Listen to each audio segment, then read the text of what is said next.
운명론자들, 즉 이제 운명이라고 하는 것, 오늘 우리의 운명이 결정되어 있다라고 생각하는 사람들은 오늘 우리의 운명을 하늘이 정해놨다 이렇게 생각할 때가 있습니다. 그래서 대부분 오늘 우리는 하늘에 그냥 순리에 맞게 오늘 우리가 살아가야 된다 이렇게 생각하는 사람들이 여러분 있습니다. 이것은 과거의 일이 아니라 오늘날에도 인도라고 하는 그런 나라 또 여러 곳에서도 자기의 신분은 태어날 때 결정되어 있다라고 생각하며 살아가는 사람들이 있습니다. 그래서 고된 일상과 노력과 그런 삶을 살아가면서도 절대 그 신분을 넘어설 수 없다라고 생각하며 그냥 한평생 살아가는 사람들이 있다는 것을 오늘 우리는 알 수 있습니다. 그러나 그리스도인들에게 있어서 여러분 이 운명론은 여러분 거부해야 할 사상이라는 것을 먼저 말씀을 드립니다. 왜냐하면 하나님께서 오늘 우리의 운명을 결정해 놓으신 것이 아니라 오늘 우리로 하여금 선택할 수 있는 의지를 오늘 우리에게 허락해 주셨기 때문입니다. 여러분 이 사람이 태어나서 이 한평생 한 70년 오늘 우리가 만약에 산다고 했을 때 물론 요즘은 더 많이 사시는 분들도 있지만 여러분 오늘 아침에 일어나서 저녁까지 오늘 우리가 의도적으로 오늘 우리 의식 중에서 선택할 수 있는 것 그것이 보통 70번을 오늘 우리가 선택하며 살아간다는 겁니다. 예를 들어서 오늘 우리가 아침에 일어나서 따뜻한 물을 마실까 찬물을 마실까 이런 것들을 선택하고 잠자리에 들 때까지 오늘 우리가 의도적으로 선택할 수 있는 것 그것이 하루에 70번 정도 평균 오늘 우리가 선택하며 살아간다고 합니다. 이것을 오늘 우리가 1년이면 25,500번의 선택을 하는 것이고 70년을 오늘 우리가 살아간다고 한다면 여러분 178만 8,500번의 선택을 하며 오늘 우리는 살아간다고 말하고 있습니다.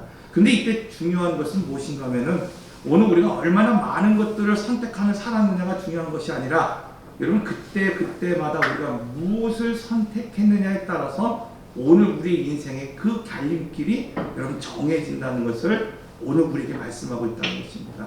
예를 들어서 여러분 오늘 우리가 복의 개념도 이와 같습니다. 여러분 오늘 우리는 하나님이 오늘 우리에게 복 주시는 하나님이 아니라 복 자체라는 것을 오늘 우리가 믿고 살아갑니다. 그럼에도 불구하고 하나님은 오늘 죄악과 허물 가운데 죽은 오늘 우리를 통하여서 하나님의 자녀 삼으셨고 또 오늘 우리로 하여금 하나님이 만들어 놓으신 그 창조의 모든 것들을 오늘 우리로 하여금 누리라고 말씀하고 있습니다. 여러분 우리가 잘 알고 있는 것처럼 출애굽기 이스라엘 백성들이 430년간 종되었을 때 그들이 하나님을 잊어버린 채 이 이집트의 종이 되었을 때 하나님은 그들을 흔들어 깨우셨습니다.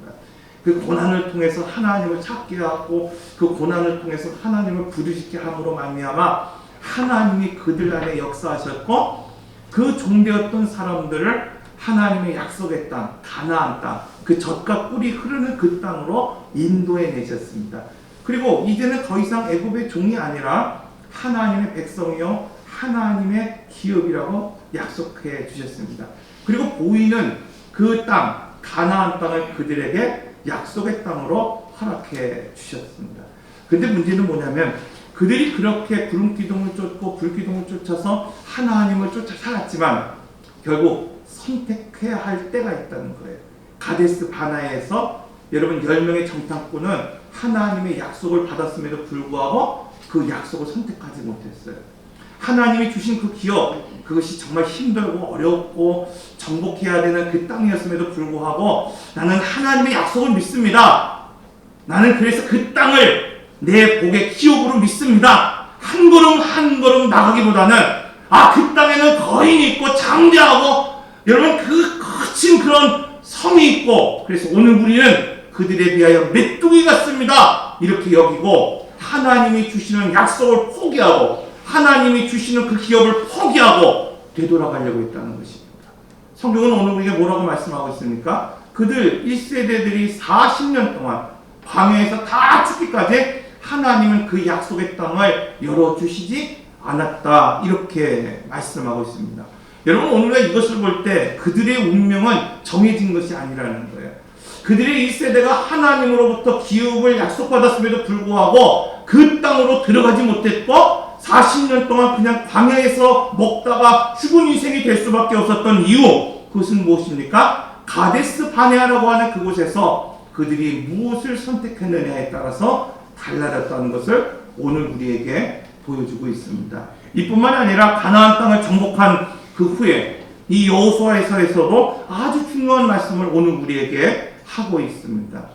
여러분, 이 여호수아는 두 가지 주제를 가지고 오늘 우리에게 설명하고 있습니다. 첫째는 정복해야 된다는 겁니다. 두 번째는 정복해야 분배받을 수 있다는 거예요. 여러분, 복이라고 하는 것, 하나님의 기업이라고 하는 것, 여러분 그것은 그냥 주어지는 것이 아니라 오늘 우리가 정복해야 되는 것이라는 거예요. 그래서 오늘 예수님도 우리에게 그런 말씀하지 않습니까? 천국은 신노하는 자의 것이라는 거예요. 여러분, 이 땅에서 오늘 우리가 하나님의 나라를 건설하고 하나님의 나라로 살기 위해서 중요한 것은 단지 그냥 예수님을 내가 믿었기 때문에 여러분 그냥 하나님의 사람으로 살아갈 수 있는 것이 아니라 하나님의 백성으로 살아갈 수 있는 것이 아니라 반드시 뭐예요? 선택해야 되는 거예요. 정복해야 되는 것입니다. 그럴 때 오늘 우리는 이 땅에서부터 하나님의 나라를 살아갈 수 있고 하나님의 통치 안에 오늘 우리가 살아갈 수 있는 것입니다. 여러분, 이스라엘에게 있어서 중요한 원리가 있어요. 장자에게는 2배의 몫을 준다는 거예요. 2배의 몫. 특별히 이스라엘 백성들에게 장자권을 가진 그런 사람, 요셉의 지파라고 말하고 있습니다. 여러분, 요셉의 지파가 이 장자의 복을 얻었습니다. 그리고 가나안 땅을 정복할 때 모세로부터 약속을 받습니다. 그들에게 2배의 몫을 주겠다는 거예요. 여러분, 그냥 단지 그냥 영토가 2배로 큰 것뿐만 아니라 그 영토가 2배의 가치가 있을 정도로 복된 땅을 그들에게 허락해 주셨습니다. 그 약속을 이루기 위해서 여호수아가 이 요셉 지파에게 그 2배의 몫이 되는 땅을 여러분 허락해 주셨어요. 그런데 앞서서 말씀드린 것처럼 정복과 분배라고 했어요. 이 요셉 지파가 그 땅을 바라보는 순간 이 여호수아에게 뭐라고 말하는지 아십니까? 그 산지는 개척하기가 힘들다. 우리가 보니까 그 땅을 오늘 우리가 2배의 몫이라고 주셨는데 그 땅에는 산지가 있기 때문에 오늘 우리가 개척하기가 힘듭니다. 그 땅은 철경구가 있기 때문에 오늘 우리가 정복하기가 힘듭니다. 이렇게 말하는 겁니다. 이때 여호수아가 요셉 지파에게 명령합니다. 그 땅이 산지가 있을지라도 개척할 것이요, 그 땅에 철경구가 있을지라도 정복할 것이라는 겁니다. 여러분, 바로 이것입니다. 여러분, 아무리 오늘 우리가 좋은 것을 약속받았다 하더라도 오늘 우리는 그것을 소유하고 누릴 수 있도록 선택할 수 있어야 된다는 겁니다. 2020년도가 밝아왔습니다. 여러분, 오늘 우리는 어떤 삶을 선택할지 지금 여러분 선택할 수 있어야 됩니다. 물론 그 선택의 결과, 그것이 바로 오늘 우리의 책임이라고 말하고 있습니다. 그렇다고 한다면 성경은 그 선택의 결과에 대해서 오늘 우리에게 무엇을 약속하고 있을까? 첫째로, 현명한 사람은 지혜로운 삶을 선택할 수 있어야 된다는 겁니다. 여러분, 미국에 실제 있었던 일입니다. 어느 날 주일 저녁에 2명의 젊은이가 도박장을 향해서 나가고 있었습니다. 그런데 도박장 한편에 작은 시골 그런 교회가 있었어요. 그리고 그 입구에는 그 주일날 설교 제목이 이렇게 크게 쓰여 있었습니다. 그 도박장을 향해 걷고 있던 2 청년 중에 한 청년이 그 제목을 읽었습니다. 죄의 삭은 사망입니다. 도박장을 향하던 그 발걸음이 그 설교의 제목, 죄의 삭은 사망이다라고 하는 이 제목을 읽은 이후에 마음에 죄의식이 생겼어요. 그래서 함께 걷던 그 친구에게 이야기합니다. 야, 우리 도박장으로 향하여 가던 그 발걸음을 돌이켜 교회로 가자는 거예요. 그런데 그 말을 들은 다른 친구는 이렇게 이야기합니다. 오늘 우리가 한번 결심했으면 그대로 해야지. 남자가 한번 결심했는데 야, 죽으면 돌이키니? 그리고 그 친구는 도박장으로 향해 나갔고 마음의 죄의식을 가진 청년은 교회를 향해서 나갔다 그럽니다. 그리고 30년이 지난 이후에 그 중에 한 청년, 그는 미국의 제22대 대통령이었던 클리블랜드라고 하는 사람이었습니다. 여러분, 그 사람이 누구입니까? 여러분, 그 도박장을 향하여 가던 발걸음, 그것을 멈추고 교회를 들어갔던 사람입니다. 그런데 그렇게 22대 대통령이 취임하는 그 시간에 여러분 도박장에 있었던 그 친구는 동일한 시간에 감옥에서 그 친구가 취임하는 기사를 읽게 됐습니다. 여러분 이처럼 오늘 우리는 아무것도 아닌 것 같지만 우리가 무엇을 선택하느냐에 따라서 앞서서 말씀드린 것처럼 우리의 인생이 결정된다는 것입니다. 흔히 히브리서를 여러분 믿음장이다 이렇게 말하고 있습니다. 그래서 히브리서 11장을 보면은 믿음의 선조들이 어떻게 살았는가, 어떻게 이 땅을 살아가면서 지혜로운 삶을 살았는가를 오늘 우리에게 보여주고 있습니다. 특별히 오늘 본문 이 히브리서 11장에서는 모세에 관한 이야기를 하고 있습니다. 히브리서 11장 24절에서 27절 제가 한번 봉독해 드리겠습니다.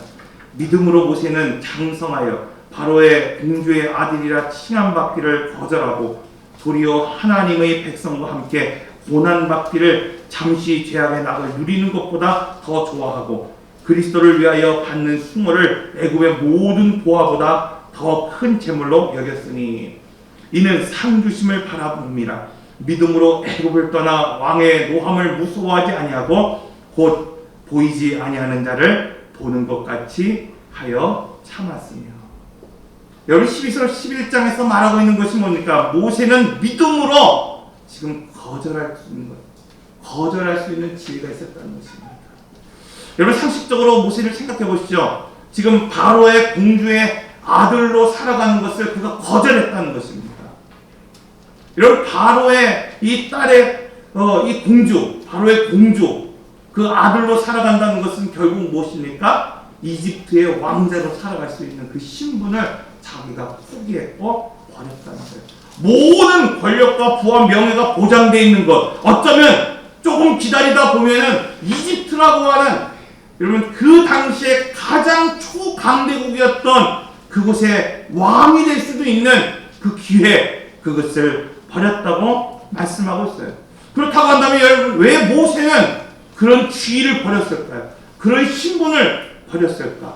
히브리서 11장 24절의 말씀을 보면 아주 중요한 힌트가 나오고 있어요. 믿음으로 모세는 장성하여 이렇게 말하고 있습니다.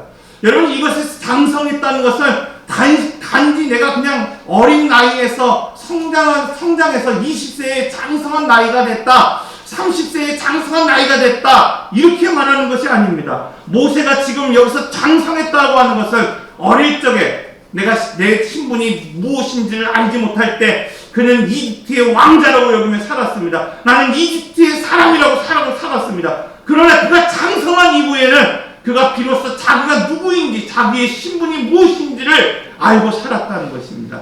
그는 적어도 내가 누구에게 속한 사람인지를 알았다는 것입니다. 그러므로 모세에게 있어서 믿음이라고 하는 것, 여러분 그것은 무엇인가 하면은 적어도 자기의 정체성에 대한 자각이 있었다는 것입니다.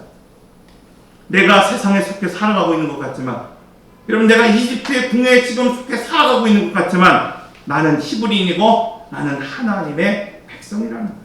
여러분 오늘 우리는 이 세상에 속해 살아갈 수밖에 없습니다. 어떤 사람들은 직장에서 속해 살아가는 사람들이 있는가 하면 어떤 사람들은 학생으로서 학교에 소속된 사람으로 살아가는 사람들이 있습니다.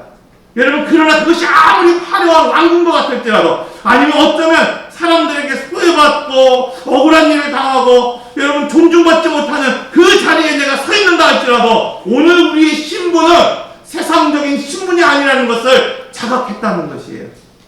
여러분 바로 이것입니다. 믿음이라고 하는 것은 오늘 우리가 이 땅을 살아가지만 나의 신분이 무엇인지를 자각하며 살아갈 수 있는 사람이 성숙한 사람이고 여러분 장성한 사람이고 여러분 오늘 우리가 믿음 안에 자라는 사람이라는 것을 알 수 있다는 거예요. 그러나 내가 70이 돼도 여러분 내가 정말 신체적으로 성숙한 한 사람이 되었어도 내 신분이 누구인지를 알지 못하는 사람들, 믿음에서 자라지 못한 사람이라는 것을 알 수 있습니다. 적어도 여러분 모세에게 있어서는 믿음, 그것은 무엇인가 하면은 내가 왕자의 신분을 가지고 지금껏 살아왔지만 나의 신분은 히브리인이요 나의 신분은 하나님의 백성이라는 것을 깨달았다는 것입니다. 여러분 이처럼 오늘 우리가 내가 누구인지를 분명히 알아갈 때 여러분 오늘 우리는 아무리 화려한 그런 왕자의 신분이라도 오늘 우리는 그것을 거절할 수 있는 믿음을 가지고 살아갈 수 있다는 거예요. 근데 왜 오늘 우리가 세상을 살아가면서 여러분 세상의 유혹을 거절하지 못합니까? 왜 세상이 주는 어떤 신분, 여러분 그런 직분, 왜 오늘 우리는 그것을 멀리하지 못하고 왜 살아가고 있습니까? 결국 중요한 것은 이 땅의 것이 아니라 하나님이 주시는 나의 신분, 나의 정체성, 이것을 오늘 우리가 분명하게 알지 못하기 때문이라는 겁니다. 두 번째로 모세는 더 좋은 것을 선택했다 이렇게 말하고 있습니다. 여기서 모세가 더 좋은 것, 그걸 선택한 그것이 무엇입니까? 성경에 보니까 하나님의 백성과 함께 고난을 받는 것을 선택했다. 여러분, 고난받는 것을 좋아했고 고난받는 것을 선택했다 이렇게 말씀하고 있어요. 이처럼 모세는 자신이 히브리라는 것을 자각한 이후에 하나님의 백성으로 고난받는 삶을 더 좋아했다는 것입니다.